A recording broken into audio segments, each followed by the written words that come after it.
You have access to more information than any human who has ever lived. Any question you have can be answered in 3 seconds. What is the capital of France? Paris. Paris. Solved. And yet, you cannot remember what you had for breakfast 3 days ago. You meet someone, learn their name, and forget it before they finish saying it. You walk into a room and forget why you went in there. Why am I here? You watched a documentary last month. You remember you liked it. That's it. Everything else blank. So here's a question nobody thinks to ask. What is human memory actually for? Not for storing information. That's not what it evolved to do. 200,000 years. No writing. No books. No internet. Everything you needed to survive lived inside your skull. Predator, water, trusted faces, poison plants. Where predators hunt. Where water is. Who to trust. What plants will kill you.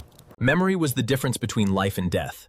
Balance scales appear. Memory web on one side, LIF and death on the other. Perfectly balanced.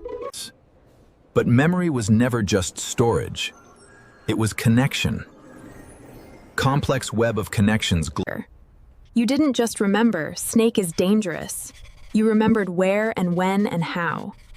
Snake node connect. Memory was a web of associations, context, emotion, sensory detail, all woven together. That web is how humans navigated the world for 200,000 years. Then something changed. The timeline cracked sharply right beneath me, and a bolt of lightning struck.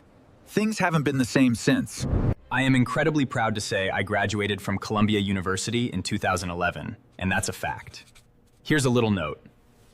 Narrator says, she ran one of the most unsettling experiments in modern cognitive science. Simple black outline stick figure, round. She gave participants a list of trivia facts to read. The stick figure ancient human reads the clipboard carefully in the lab setting, with location 2 visible. Half the group was told, the computer will save these. You don't need to remember them. Group A relaxes, computer shows S-saving. The other half, the computer will delete them. You're on your own. We need to focus on Group B. Guess which group remembered more? Wait, I don't get it. Group A. Oh, I see. The group told the facts would be deleted, remembered dramatically more. Group told the computer would save them? Barely remembered anything. Group A's bar stays near empty, figures look defeated. That's not surprising. But here's where it gets strange.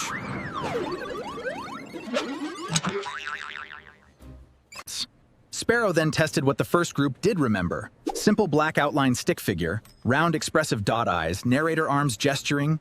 Not the facts. They remembered where on the computer the facts had been saved. Folder location glows on screen, facts blank. Your brain didn't forget the information. It outsourced the information and kept the location. This is called transactive memory. And it's not new.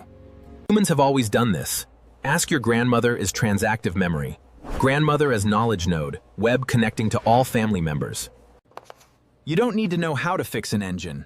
You need to know who does. Simple black outline stick figure ancient human. Rough. Before, it was this small.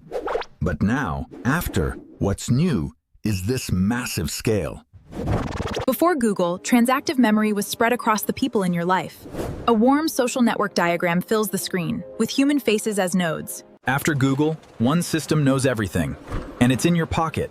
All human nodes collapse into single Google bar, funneling animation. So your brain stops maintaining the web. Memory web connections fade and disappear one by one, pruning slowly. Why build the connection when you can just look it up? Simple black outline stick figure, ancient human, rough tunic sketch, hunched. Sparrow called this the Google effect. It's been replicated dozens of times. THG Google effect text slams in, replication counter ticks up to dozens. When people expect to Google something, they put less effort into encoding it.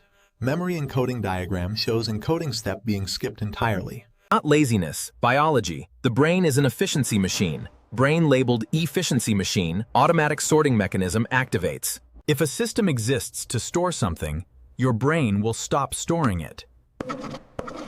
Is information lost? The problem is what gets lost when the brain stops maintaining the web. Memory web shows spreading holes, gaps multiplying across connections. Memory isn't storage, it's association.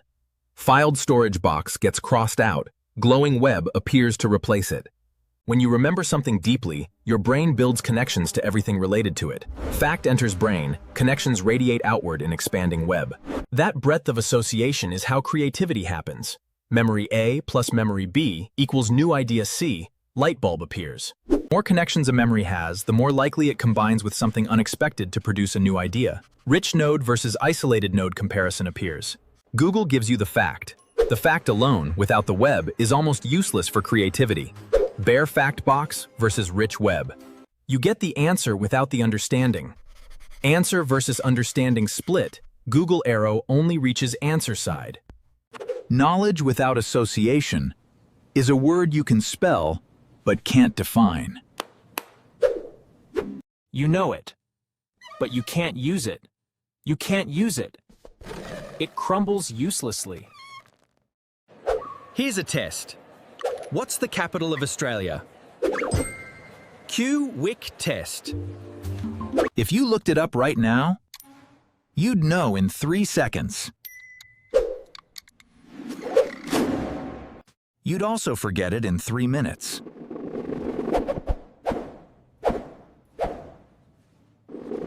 Now, what did you learn in school that you still remember 20 years later? Memory cloud from school fills with stories, moments, vivid scenes. Not the facts, the stories, the embarrassing moments, the things that hit emotionally. Memory grid, emotional memories all checked, dry facts crossed out. Because emotion is what creates the associative web. E-emotion as construction worker builds web diagram, arrows connecting emotion to memory depth. Memory and emotion run through the same brain circuits, the hippocampus and amygdala. A memory attached to emotion is more connected, more durable, more useful. Emotion tagged node with rich connections versus bare fact node, comparison. Google delivers facts without emotion. Your brain files them as temporary. Fact box labeled emotion none gets routed to temporary folder automatically. But here's something even deeper. Even deeper.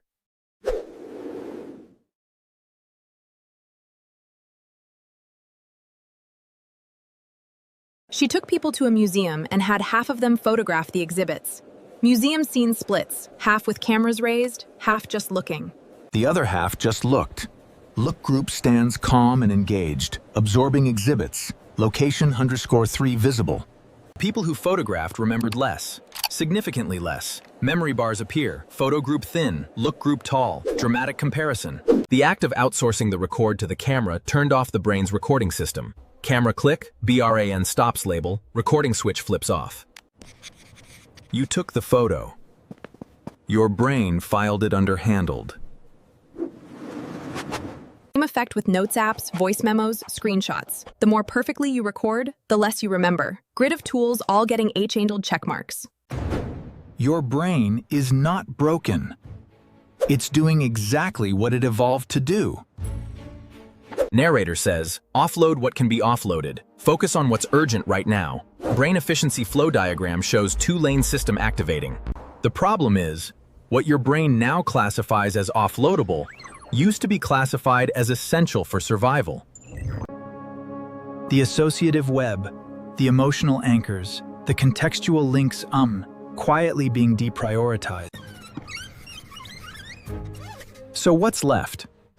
What does your brain actually refuse to outsource? Narrator says, emotional memory. The experience is woven into your identity. Glowing emotional memory label appears. Heart-shaped memory nodes glow bright.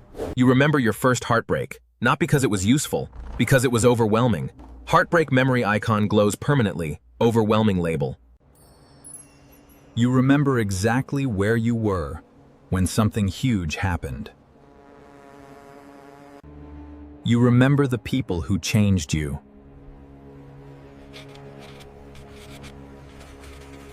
Your brain doesn't store these because you tried to remember them. Brain automatically receiving memories, NOT chosen label, automatic process shown.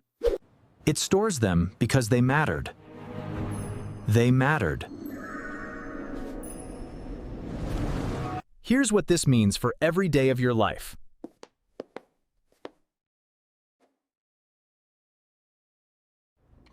Every time you reach for your phone to look something up, you make a small trade. A fact, right now, in exchange for a connection you'll never build. Trade scales tip. Bare fact on one side, rich connection web on other. The struggle to remember is the web being built. Brain actively firing neurons, connections forming. A struggle is the web being built. Not for the important things. For the interesting ones, Yod, let your brain sit with it first. You're not forgetting more than your ancestors did. Ancient simple black outline stick figure, ancient human, rough tunic sketch. We're outsourcing to a system that can store the fact, but not the meaning. Google stores FACTs perfectly, meaning slot empty and crossed out. The meaning is the part that makes you smarter, more creative, more human. Meaning node connects to creativity, identity, wisdom, humanity. Google can remember anything, but it can't remember what anything means to you. You don't need a better memory. You need to give your brain something worth remembering.